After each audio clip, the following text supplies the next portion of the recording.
நாராயணீயம் 20வது தசகம் விளக்க உரை. ஸ்லோகம் 1. நாபி என்ற அரசன் புத்திரகாமேஷ்டி செய்தல். பிரியவிரதன் மனுவின் மூத்த குமாரன், துருவனின் பெரிய தகப்பனார். கிரமமாக பிரியவிரதனின் சரித்திரமே முதலில் சொல்ல வேண்டியதாகும். ஆயினும் மகாபாகவதனான துருவனின் சரித்திரம் சொல்ல ஆவல் கொண்டு ஸ்ரீ சுகாச்சாரியால் துருவனின் பிதாவான உத்தானபாதனின் சரித்திரம் சொல்ல முயன்றார். பிறகு தற்போது பிரியவிரதனுடைய வம்ச பரம்பரையை சொல்லுகிறார்.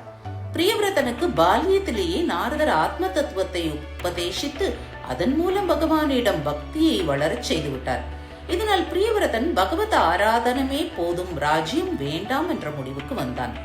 பிதாவான மனுவும் பிரம்மதேவனும் நாரதரும் ராஜ்யத்தை ஆள வேண்டியது பகவத் சங்கல்பமாகும் என்பதை உணர்த்தவே பெரியோர்களின் ஆக்ஞையை மீறக்கூடாது என்று எண்ணி ஏற்றுக்கொண்டான். பிரியவிரதனின் புத்திரன் அக்னித்ரன். இவன் ஸ்திரீ சங்கத்தில் ஈடுபட்டு விஷய லோலனாய் இருந்தான். ஆயினும் நல்ல பரம்பரையில் தோன்றியதால் இவனை பற்றியும் ஸ்ரீ சுகாச்சாரியால் விடாமல் சொல்லலானார். அக்னித்ரனுடைய புத்திரன் நாபி. இவனுக்கு சந்ததி இல்லாததால் பகவானான யக்ஞ புருஷனை மேரு தேவியுடன் ஆராதிக்கலானான். ஸ்லோகம் 2. நாபிக்கு ஸ்ரீ பகவான் அனுகிரகம் செய்தல். நாபி ஸ்ரீ பகவானுடைய திருப்திக்காக யாகம் செய்தார். அவனுடைய பக்தியை கண்ட பகவான் யாக குண்டத்திலிருந்து வெளிவந்தார். இப்படி ஸ்ரீ பகவான் தோன்றியதும் அங்கிருந்த யாவரும் ஸ்ரீ பகவானை அஞ்சலி செய்து நமஸ்கரித்தனர். அரசன் ஆனந்த சாகரத்தில் மூழ்கினான். அரசன் பேச முடியாமல் பகவானை கண்ட ஆனந்தத்தில் ஈடுபட்டிருந்தான். மகரிஷிகள் ஸ்ரீ பகவானை மனமுருகி துதித்தனர். ஸ்ரீ பகவானும் பரம திருப்தி அடைந்து கோரியதை தருவதாக வாக்கு அளித்தார். ரிஷிகள் அரசன் ஆனந்த சாகரத்தில் மூழ்கி இருப்பதால் அரசனுடைய அபிப்பிராயத்தை ஸ்ரீ பகவானிடத்தில் தாங்களே தெரிவித்தனர். அதாவது தங்களை போன்ற ஒரு புத்திரன் வேண்டும் என்று அரசன் வேண்டுவதாக தெரிவித்தனர். பகவானை கண்டவர்களுக்கு அவரை தவிர வேறு பொருள் வேண்டும் என தோன்றாது. அரசனுக்கோவெனில் புத்திரன் வேண்டுமென முன்னமேயே ஆவல் இருந்ததால் அந்த ஆசையும் பகவான் வேண்டும் என்ற ஆசையும் ஒன்றாக ஆகிவிட்டது. ஸ்ரீ பகவானும் என்னை போல வேறொருவர் இல்லாததால் நானே நாபியின் மனைவியான மேரு தேவியின் கர்ப்பத்தில் வருகிறேன் என வாக்களித்தார். ஸ்லோகம் 3. நாபியின் பிரியையான மேரு தேவியின் இடத்தில் ரிஷபதேவர் அவதரித்தார். பகவான் அவதரிக்கும் இடம் மிகவும் பவித்திரமாக இருக்க வேண்டும். ஸ்ரீ பகவானுக்கு பிதாவாக இருப்பவன் மட்டும் தார்மீகனாக இருந்தால் போதாது. ஸ்ரீ பகவானுக்கு மாதாவாக இருப்பவளும் பரம தர்மிஷ்டையாக இருக்க வேண்டும். இப்படிப்பட்ட பதிவிரதையாக விளங்கியதால் தான் ஸ்ரீ பகவான் ரிஷபதேவராக இவளிடத்தில் தோன்றினார். பர்த்தாவிற்கு பணிவிடை செய்யும் பதிவிரதையினிடம் பகவான் அவதரித்தார் என்றதால் பதிவிரதைகளினுடைய மகிமை நன்கு வெளிப்படுகிறது. இங்கு ஸ்ரீ பகவான் ரிஷபர் என்ற பெயருடன் தோன்றியதாக கூறப்பட்டிருக்கிறது. ரிஷபர் என்ற சொல்லுக்கு சிரேஷ்டர் என்று பொருள். சிறந்ததான அவதூத சந்நியாசி தர்மத்தை உலகிற்கு காட்ட வந்ததால் இம்மாதிரி பெயரை அடைந்தார். ஸ்லோகம் 4. நாபி வைகுண்டம் அடைதல். வேதங்கள் மனிதன் நித்தியம் செய்ய வேண்டியவைகளான நல்ல காரியங்களை பற்றி கூறுமிடத்தில் பல பயன்களை கூறிய போதிலும் நல்ல சந்ததி உண்டாகும் என்றும் கூறுகின்றன. நல்ல புத்திரனை பெற வேண்டும் என்றும் கூறுகின்றன. அப்படி சொன்னதன் நோக்கம் நல்ல புத்திரன் பிறந்து அவனுக்கு வயது வந்ததும் அவனிடம் குடும்ப பாரத்தை ஒப்படைத்துவிட்டு ஸ்ரீ பகவானை ஆராதிக்க தனித்த இடம் சென்று விடலாம். பிறகு குடும்பத்தை பற்றியோ புத்திரனை பற்றியோ கவலை ஏற்படாது.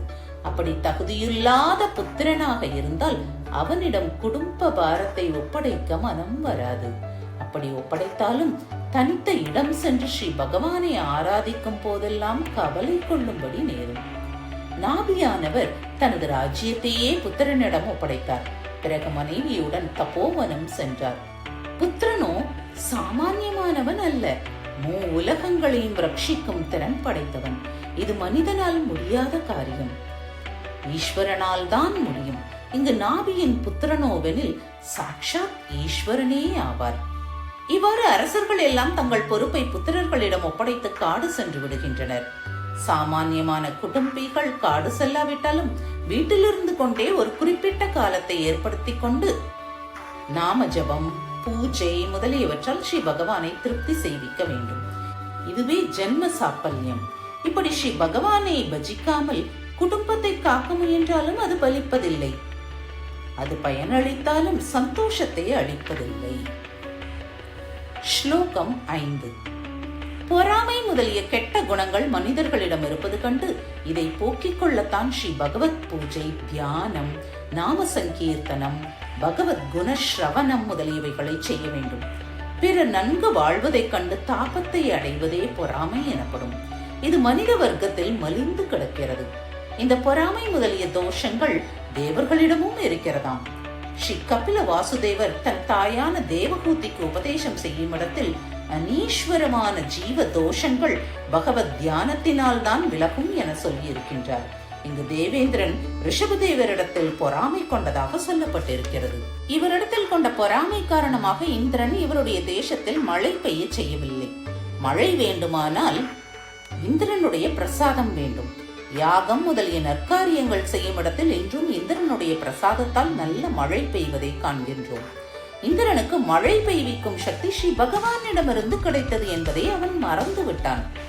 பகவத் அம்சமான ஸ்ரீ ரிஷபதேவரோவெனில் தனது யோக சக்தியால் அஜனாபம் என்னும் தனது தேசத்தில் மழை பெய்ய செய்து விட்டார். ஸ்லோகம் 6. இந்திரனின் பெண்ணை மணந்து 100 சந்ததியை உண்டு பண்ணுதல். தேவேந்திரனோவெனில் மழை பெய்ய வேண்டுமானால் தன் அனுகிரகம் ஒன்றுதான் காரணம் என்று எண்ணியிருந்தான். ரிஷபதேவர் தனது அஜனாப வருஷம் என்ற தேசத்தில் இந்திரனுடைய உதவி இல்லாமலேயே மழை பொழிய செய்து விட்டார். ரிஷபதேவரின் இந்த யோக சக்தியை கண்டு இந்திரன் ஆச்சரியப்பட்டான். ரிஷபதேவருக்கு தான் செய்த தவறை போக்கிக் கொள்ள எண்ணினான். யோகிகளிடம் செய்த தவறு தேவேந்திரனுக்கும் கேடு விளைவிக்கும். அந்த அபச்சாரத்தை போக்கிக் கொள்வது சாதாரணமாக முடியாது என கண்டு கொண்டான். அதற்காக தன் பெண்ணான ஜெயந்தியை மனம் செய்து கொடுத்தான். அவள் தேவேந்திரனுக்கு பிறந்த பெண்ணாதலால் மிக அழகாக இருந்தாள். அவளை முறைப்படி ரிஷபதேவர் விவாகம் செய்து கொண்டார். விவாகமே தர்மங்களை செய்யும் சந்ததியை உண்டு பண்ணுவதற்கும் ஆகும் என சாஸ்திரங்கள் கூறுகின்றன. அம்மாதிரி தர்மங்களை ரிஷபதேவர் உலகிற்கு அனுஷ்டித்து காட்டியதோடு 100 புத்திரர்களையும் பெற்றார். அவர்களில் மூத்த புத்திரனான பரதன் அரசனாக விளங்கினான். இந்த பரதனின் சரித்திரம் ஸ்ரீமத் பாகவதத்தில் விஸ்தாரமாக சொல்லப்பட்டிருக்கிறது. ஸ்லோகம் 7. ரிஷபருடைய புத்திரர்களின் வரலாறு. ரிஷபதேவருக்கு 100 புத்திரர்கள் பிறந்தனர். அவர்களுள் 9 பேர்கள் அவதூதர்களாய் சிறந்த யதி தர்மத்தை அவலம்பித்தனர்.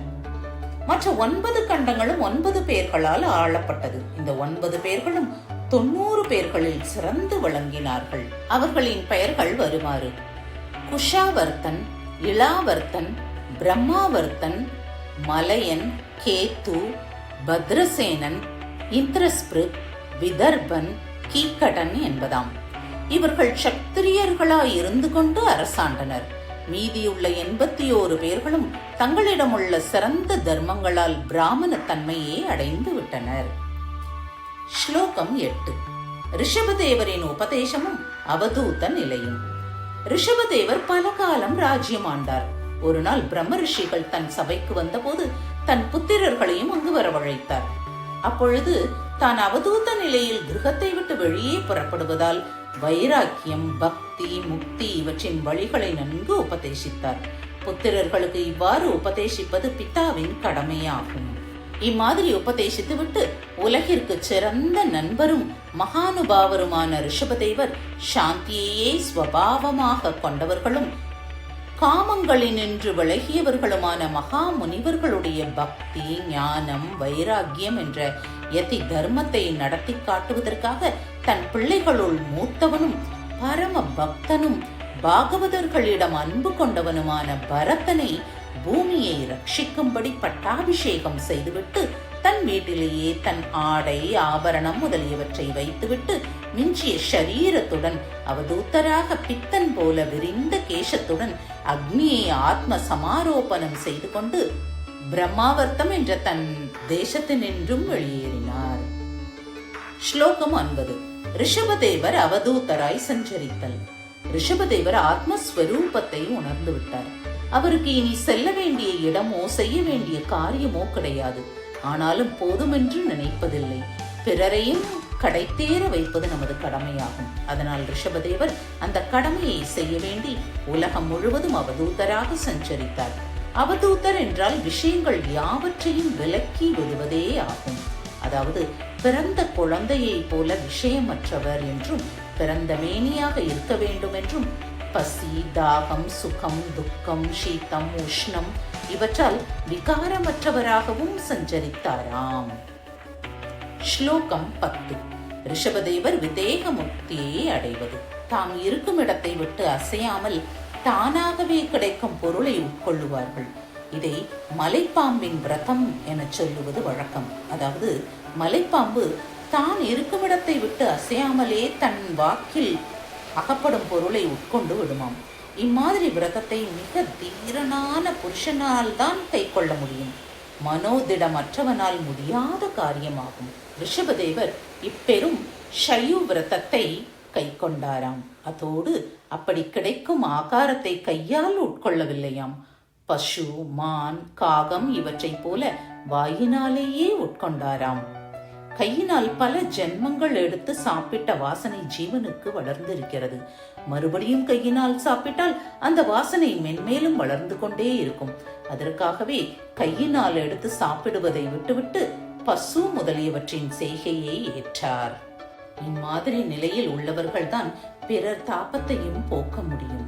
அதனாலேயே நம்பூதிரி தாப்பான ஆத்தியாத்மிகம் முதலிய 3 தாபங்களையும் போக்க வேண்டும் என வேண்டுகிறார். ஸ்ரீஹரயே நமக. சர்வத்ர கோவிந்த நாம சங்கீர்த்தனம் கோவிந்த கோவிந்தா.